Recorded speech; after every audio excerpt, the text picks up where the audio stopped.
Hi everybody, Eli here, and you're watching Time Driven. Thanks for tuning in today. So I recently picked up a Rolex Explorer 2 Polar 16570, and I want to tell you a little bit about my new watch.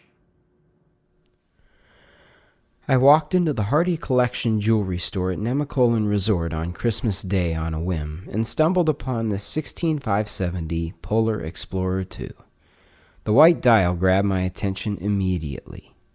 The kind salesperson allowed me to try it on, and I fell in love with it instantly. It fit like a glove and felt so special on the wrist. I tend to steer clear of impulse purchases, but this one grabbed me right away. Additionally, the piece was in amazing, unpolished condition and came with box, papers, and a warranty.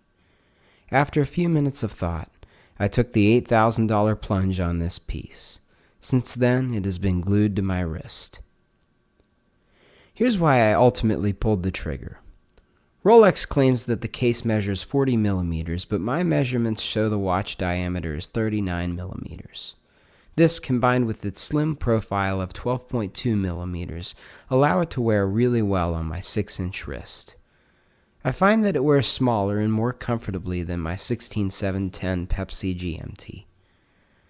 I think that is thanks to the smooth bezel that slopes down toward the edges of the case. The white dial gives the watch a clean, sophisticated look and is a rare sight on a Rolex sport model. It gives the watch a very clean, fresh aesthetic. I also love the little pop of excitement with the red GMT hand and the neat black text on the dial. The black outlined indices and hands make the watch extremely legible, and the reliable 3185 movement is within 2 seconds a day of accuracy. I'm also a sucker for a GMT complication and find it to be really useful when traveling. I think it's worthwhile to pick up watches that speak to you that have been discontinued. Rolex still produces the Explorer 2, but its case has been beefed up to 42 millimeters, and I much prefer the aesthetic of the old one. The new Explorer 2 has a whimsical orange GMT hand and larger bezel numbers that make the watch seem less elegant and sophisticated and more playful. The old Explorer 2 feels and looks like a completely different watch from the new one, and it's unlikely we'll ever see anything from Rolex like it again.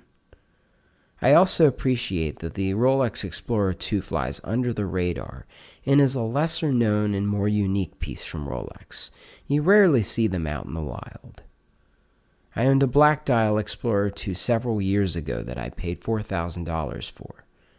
Even at $8,000 in the current market, I still think the 16750 Polar offers good value considering its unique aesthetic and rarity. Few watches have brought a smile to my face like the Polar Explorer 2. I don't regret my impulse purchase and look forward to continuing to make memories with this incredible little watch. Thanks for tuning in. Please like and subscribe if you enjoyed the video and leave me a comment below. I always enjoy hearing from fellow enthusiasts. We'll see you in the next one. Take care.